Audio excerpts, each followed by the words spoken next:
ஓம் நற்பவி முருக பக்தர்கள் அனைவருக்கும் வணக்கம். வீடியோக்குள்ளே போகிறதுக்கு முன்னாடி நம்மளோட சேனலை முதன்முறையாக பார்க்குறதா இருந்தால் சப்ஸ்கிரைப் பண்ணிக்கோங்க. வீடியோ முடிவில் ஓம் முருகா போற்றி அப்படின்னு டைப் பண்ணுங்கள்.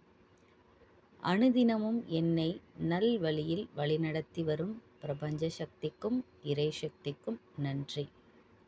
இன்றைக்கி இந்த வீடியோ பதிவில் நான் கொஞ்ச நாளாக கடைபிடிச்சிட்ருக்கிற சில ஹேபிட்ஸை தான் நான் சொல்ல போகிறேன்.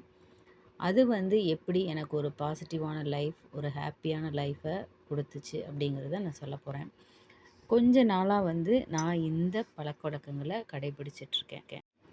ஃபஸ்ட்டு பதிகம் பாராயணம் செய்கிறது. பதிகம் பாராயணம் செய்வதால் கண்டிப்பாக நீங்கள் இறை சக்திக்குள்ளே நீங்கள் உள்ளே போகிறத நீங்களே உணர்வீங்க.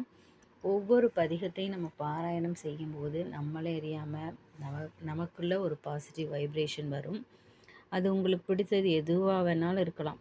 பெரிய பெரிய மந்திரங்களாக இருக்கலாம், சின்ன எளிய மந்திரத்தை கூட நீங்கள் பாராயணம் பண்ணலாம். கண்டிப்பாக இறைசக்தி உங்கள் கூட வரும், ஒவ்வொரு சூழ்நிலையிலும் கூட வரும். அதை நீங்கள் கண் கூட உணர்வீங்க. ஏன்னா என்னோடய பல சூழ்நிலைகளில் இந்த பதியங்கள் எனக்கு பல விதத்தில் உதவி பண்ணியிருக்கு. ரெண்டாவது, ஏதாவது ஒரு வரி மந்திரமோ இல்லை உங்களால் எழுத முடியும் அப்படின்னா பதிகங்களை நீங்கள் எழுதலாம். நான் ஓம் சரவண பவ, ஓம் ஐம் ரீம் வேல் காக்கா அந்த மாதிரி சில ஒரு வரி மந்திரங்களை எழுதுவேன். இப்போ இல்லைனா ஏதாவது ஒரு 4 வரி பதிகத்தை எத்தனை டைம் முடியுமோ இத்தனை டைம் இல்லை அதை நம்ம எழுதலாம். அப்படி இல்லைனா நீங்கள் ஜெபமாலை வச்சுட்டு அது 108 தடவை அந்த மாதிரி பாராயணம் பண்ணலாம். இது எழுதுவதும் ஒரு நமக்கு என்ன சொல்கிறது, அந்த டைமில் நம்மளோட மனசு ஃபுல்லாக அதில் தான் இருக்கும். தேவையில்லாத சிந்தனைகள் வராது. ஆனால் பிகினிங் ஸ்டேஜில் வரும். கண்டிப்பாக எழுதிட்டுருக்கும்போது தான் நமக்கு எங்கெங்கேயோ தாட்ஸ் போகும். அது எழுத எழுத எழுத எழுத நமக்கு அப்படியே குறைஞ்சிரும். 3வது பாயிண்ட் என்னென்னா, அடுத்தவங்கள பற்றி நம்ம பேசுகிறது. நம்ம இதெல்லாம் பண்ணிவிட்டு அடுத்தவங்கள பற்றி பேசினாலும் என்ன சொல்கிறது, அதெல்லாம் நம்மளோட நெகட்டிவில் தான் நமக்கு போய் இது பண்ணும். ஸோ அதனால் நீங்கள் மேக்ஸிமம் அடுத்தவங்கள பற்றி பேசுகிறத அவாய்ட் பண்ணுங்கள். அந்த மாதிரி சூழ்நிலை வரும்போதும் நீங்கள் எதுவுமே எக்ஸ்ப்ரெஷன் கொடுக்க வேணாம். அந்த மாதிரி சொல்லிகிட்டு இருந்தால் போதும். பதிலுக்கு நீங்கள் எதுவுமே சொல்ல வேண்டாம். ஏன்னா சூழ்நிலைகள் அந்த மாதிரி நமக்கு சில நேரத்தில் அமையும். அப்போ நீங்கள் எதுவுமே அவங்கள பற்றி பேசவும் வேணாம், ஒன்றும் செய்யணும். யார் உங்ககிட்ட சொல்கிறாங்களோ அதை ஜஸ்ட்டு கேட்டுக்கோங்க. அதை நீங்கள் மனசார நீங்கள் நினைக்கும்போது, பிரபஞ்சத்திட்ட சொல்லும்போது, அந்த சூழ்நிலையிலேருந்து நீங்கள் மனசில் நீங்கள் நினைக்க ஆரம்பிச்சின்னாவே அது நடக்கும். இந்த சூழ்நிலை எனக்கு வேண்டாம் அப்படின்னு நினச்சாலே அந்த சூழ்நிலை அமையாது. அதுக்கப்புறம் 4வது பாயிண்ட் பார்த்தீங்கன்னா, எப்போவுமே பாசிட்டிவாக திங்க் பண்ணணும். பாசிட்டிவான வேர்ட்ஸ் யூஸ் பண்ணணும். மேக்ஸிமம் முதல்லலாம் நான் கோவப்படும்போது குழந்தைங்கக்கிட்டேயும் சரி தேவையில்லாமல் பேசுகிறது, கோவத்தில் அந்த மாதிரிலாம் நான் பண்ணிகிட்ருந்தேன். இப்போ முடிஞ்ச அளவு 90% அதெல்லாம் இப்போ கம்மியாயிடுச்சு. நம்மளை அறியாமல் ஃபஸ்ட்டு நம்ம கொஞ்சம் கான்ஷியஸாக இருக்கணும். நம்மளை அறியாமல் வரும். அப்போ நம்ம கான்ஷியஸாக திங்க் பண்ணி அதை பேச ஆரம்பித்தோன்னா அது கரெக்டாக இருக்கும். 5வது விஷயம் என்னென்னா ஹெல்ப்னா இப்போ பெரிய உதவி அப்படின்னு இல்லை, சின்ன உதவி பண்ணால் கூட அது பெரிய விஷயந்தான்.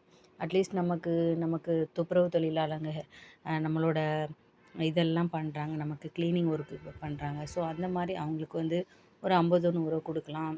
இப்போ ரோட்டில் யாராவது வயசானவங்க கையேந்துனாங்கன்னா அவங்க கையில் ஒரு 5 10 நம்ம கொடுக்கலாம்.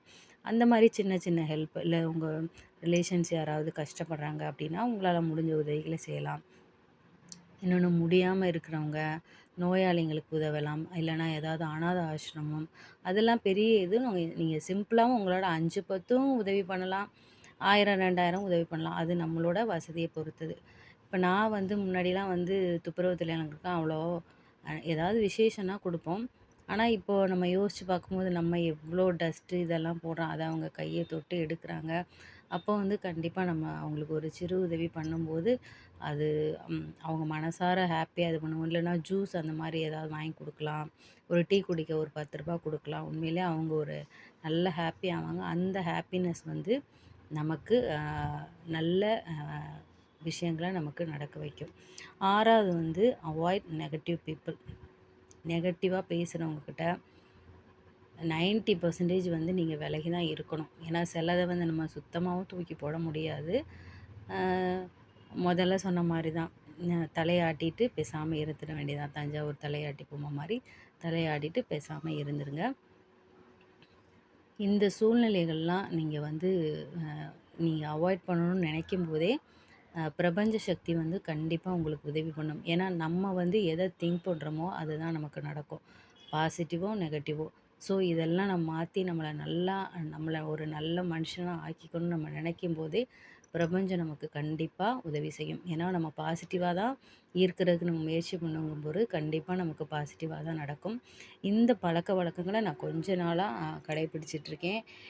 உண்மையிலே என்னோடய மனசும் சரி, என்னோடய எண்ணங்களும் சரி தெளிவாக தூய்மையானதாக இருக்குது. ஸோ நீங்களும் இதை ஃபாலோ பண்ணுங்கள். முடிஞ்ச வர இறை சக்திக்கும் பிரபஞ்ச சக்திக்கும் நன்றியோடு இருங்க. தினமும் நன்றி சொல்லுங்கள். கடவுள் உங்களை ஆசிர்வதிப்பார். எம்பெருமான் முருகப்பெருமான் உங்களை ஆசிர்வதிப்பார்.